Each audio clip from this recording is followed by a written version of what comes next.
This is one of the stones I was talking about. This is constructed stone. The bedrock is that part, and from here all constructed stone. See? And this is not the big, it's one of the big, but not the biggest. And I think this is like at least 1 meter deep. Okay? So how they carry this? They're gonna lose their fingers if they put it down. Also with a rope, they cannot, because the rope some will be left on the sides. So how they placed that stone? That is very interesting.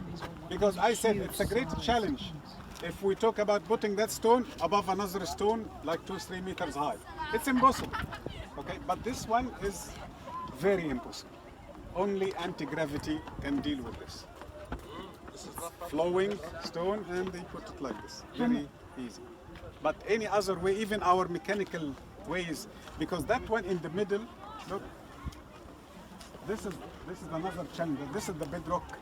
If this is another stone, I would say they came from the side and pushed that, and then they pushed another stone. But this one in the middle. So it needs to come from above. How much did you say it weighed? I think it's no less than 20 tons. This one from here to there. Yes.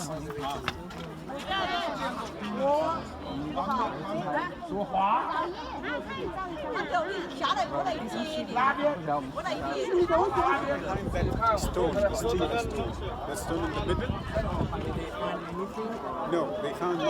But we suspect that one of them leads to something. And there are so many stories on the internet and picture about having chambers and sometimes a whole temple underneath. I cannot trust all of them except one documented room by John Anthony West and Robert Abydos. If we can call it like little roads, we don't know what the function is. Yes, everywhere. By the way, look, if you look to the edge, the corner on the left side, that corner there, stones. That is a tunnel going all the way to the second pyramid and in that level.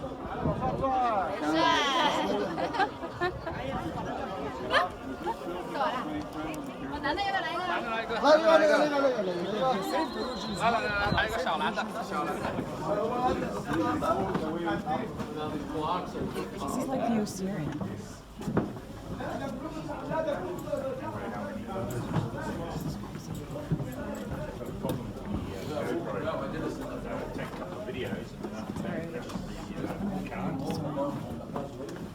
Don't you feel like when you first walk into these things, like I was struck with like queasiness the first time. I was like, and then you're just like, wow. No, back. Exactly. From there to here is the same block. Right. Wow. This block.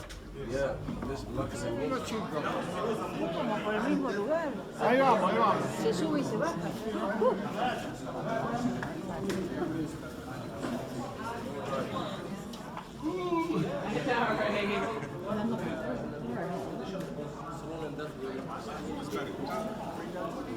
Of course, look, any major site from granite, and this one, look, if you realize, what is, this layer is granite. What is behind granite is limestone. That's it? No, behind limestone is another granite. So that wall is a sandwich. Granite, limestone, granite. Why? And the block is not small. If I'm going to do this nowadays, I will make a slice of granite and the wall from limestone, just 2 slices of 2 centimeters maximum. But it's like 1 meter deep, and the other one on the other side 1 meter deep also. Okay, like this as an example. See? This is the smallest size we have. This is the biggest size. Is that what it is? From inside, from outside, so the wall is huge. The smallest wall, like this one, will be like 3 meters. The whole floor is made of trafficking. 3 meters. There's a spot over here that's... So what is the need of this huge stone? Again, if there is a kind of erosions will happen to the stone. So they are protecting the stone. But what kind of erosions? From humidity? No way. This is granite, my friends. You know what this means? This was made by fire, by the volcano. Humidity can never do anything like this.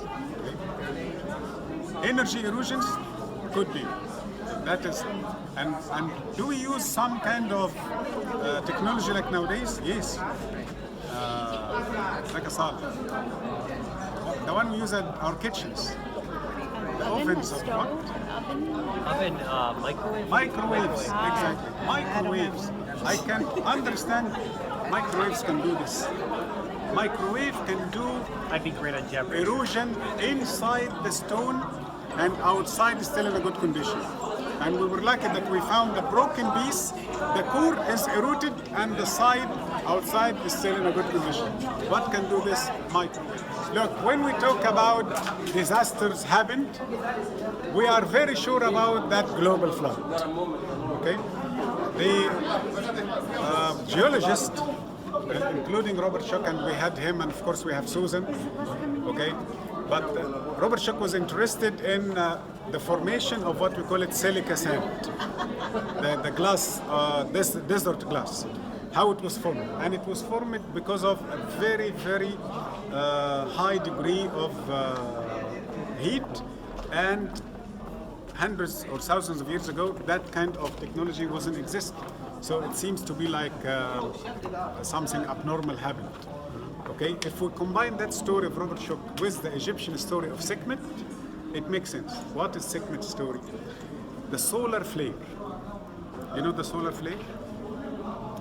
That the sun Fell a will supernova? like have too much activations, and then will like pulse. Okay, during that pulsing, it can send flames or dots of fire. Okay, one little dot can destroy planets. We believe that Earth received one, and the Egyptian created a story saying what? That Ra felt angry with the Egyptians because they no longer respect him, and he wanted Hathor to take revenge for him and destroy those bad people.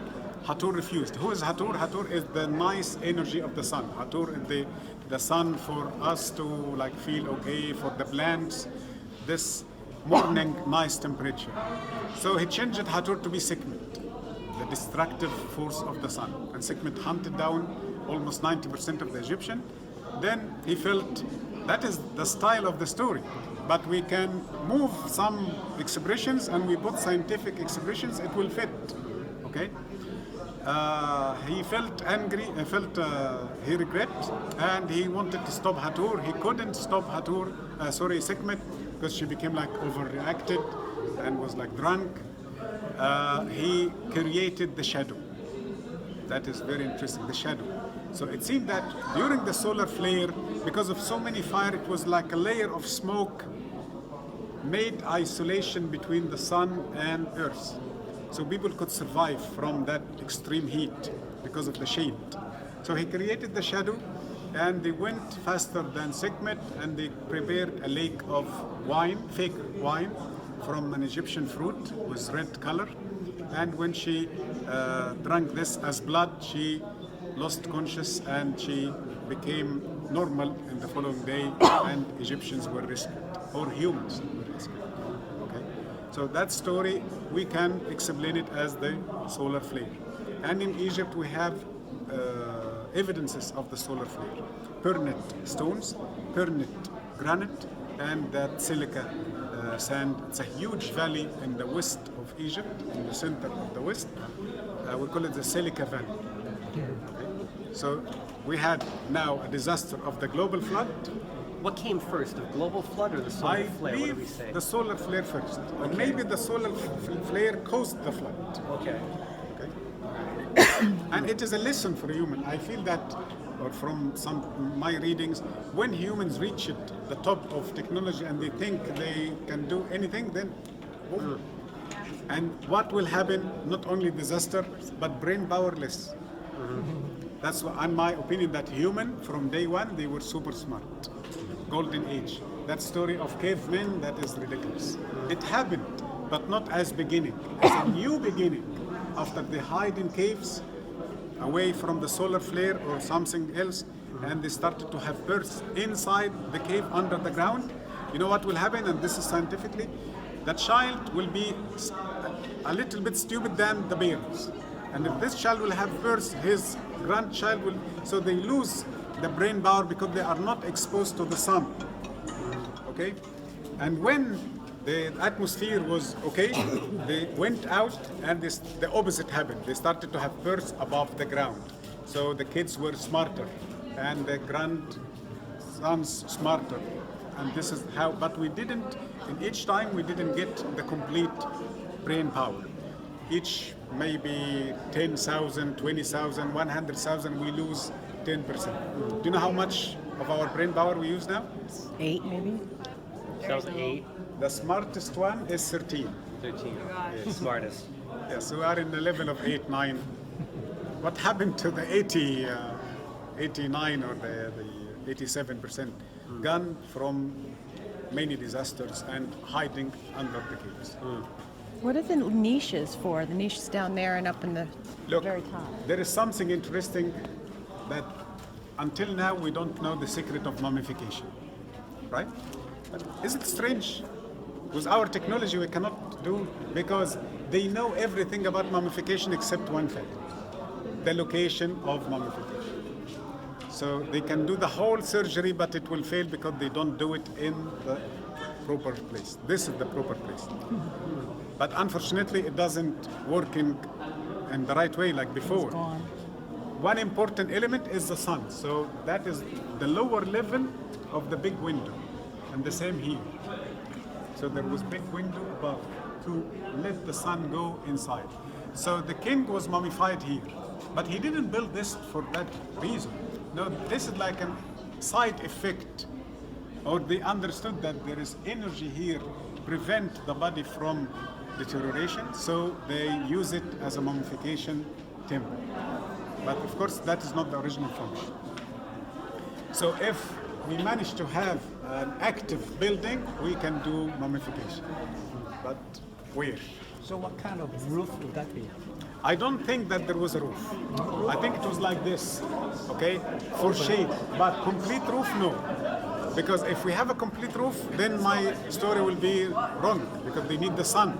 And this is, because this is bad erosion, this is alabaster, okay? But this is modern restoration. Alabaster is half glass, half stone, transparent. And I believe, or I can explain alabaster as a sun cell, okay?